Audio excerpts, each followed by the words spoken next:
Olá a todos, meu nome é Wilson Sagai, eu sou do Instituto Shukikan. Numa grande diferença, ou talvez a maior, entre processos de unicidade de mente e corpo, processo de espiritualização e fitness, condicionamento físico, desenvolvimento de força, como trabalhos específicos, é que nos processos de unicidade mente e corpo, espiritualização, nos processos de desenvolvimento de uma condição que é perceber-se no mundo num estado de presentidade, não se faz o exercício pelo corpo, mas se faz o exercício observando, contemplando as relações do corpo. O que seria isso realmente? Enquanto se faz uma atividade física, enquanto se trabalha algum aspecto que esteja correlacionado com o desenvolvimento físico, nesse caso você pode usar qualquer movimento de fitness, de musculação, qualquer exercício de desenvolvimento aeróbico. O que se faz é buscar observar as relações de si e ver até que ponto as atividades, os movimentos, eles levam você a um estado de alteração da condição mente e corpo. Seria alguma coisa assim: eu faço um movimento e sinto tensionar o meu ombro. Eu conseguiria fazer esse movimento sem tensionar o ombro, ou seja, sem mudar o seu estado. Eu mudo o foco do meu olhar, eu mudo a direção, o sentido, o qual eu olho, muda o estado da minha mente.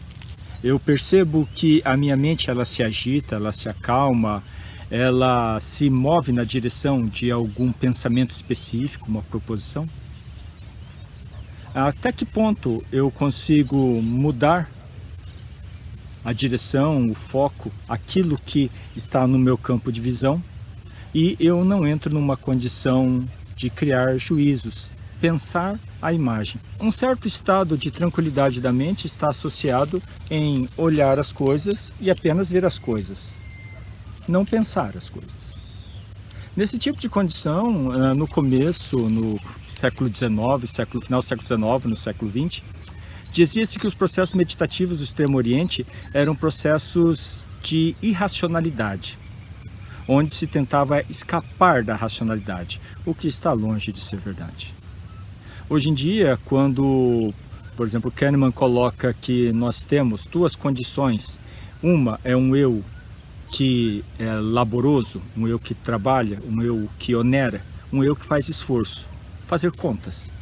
E um outro é um eu contemplativo, aquele eu que não precisa ter trabalho para perceber algo, chegar a uma conclusão, reconhecer algo.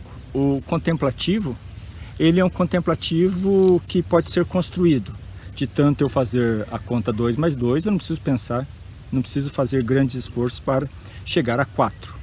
Então, 2 mais 2, 4. Minha mente realmente não move. É como se fosse uma única paisagem, ela não se alterasse. Ou seja, a mente está imóvel. Por outro lado, existe uma situação no qual a vida apresenta constantemente surpresas. Mesmo que eu esteja sentado numa sala meditando, os pensamentos passam por mim, surgem. O inconsciente alimenta o meu consciente com um fluxo constante de pensamentos. Esse fluxo constante de pensamentos muitas vezes me leva a uma tentativa constante de criar juízos, pensar o pensamento. No caso, no treino contemplativo, contemplar a mente é reconhecer esse fluxo e apenas observá-lo, contemplá-lo. Nesse caso, poderia vir a pergunta: quem é que contempla? Esse talvez seja o grande mistério, porque dentro de um Koan Zen não existe quem contempla, não existe quem é contemplado. Não existe espelho, não existe imagem, não existe quem reflete nem quem é refletido. O processo que se trabalha mente e corpo, ele pode fazer uso dos mesmos exercícios. E até é interessante que se faça exercícios de fitness, de musculação, aeróbicos. É interessante que se façam os exercícios de flexibilização, os exercícios de desenvolvimento de equilíbrio. Porque atualmente nós temos um conhecimento de biomecânica, de fisiatria muito maior do que tínhamos há 2000 anos atrás. Podemos usar tudo isso, mas também podemos usar aquele conhecimento que vem de séculos, milênios atrás, para que esses exercícios eles sejam mais do que o desenvolvimento de um aspecto físico, que ele seja o primeiro passo da unicidade mente e corpo, que no segundo momento leva à ideia de espiritualização, a unidade de si com o todo. Quando fazemos exercícios, podemos buscar esse aspecto, e ao buscar esse aspecto, encontrar muito mais do que apenas um determinado tipo de satisfação com o que se vê no espelho. Podemos encontrar aquilo que vai além. Não há o espelho, não há quem reflete, não há quem é refletido. A percepção de unicidade, ela traz aquele estado que diz: todo sofrimento, toda dor, todo prazer, toda satisfação que se tem no momento, numa realidade móvel, é ilusório. Quem se apega ao prazer, quando acabar o prazer, vai sofrer. Quem se apega à alegria, quando acabar a alegria, vai sofrer. Então, coloca-se no estado em que contempla e não transforma um determinado acontecimento em algo maior por meio de juízos, por meio de pensar o pensamento. Ou seja, quando se vê a paisagem, se vê a paisagem.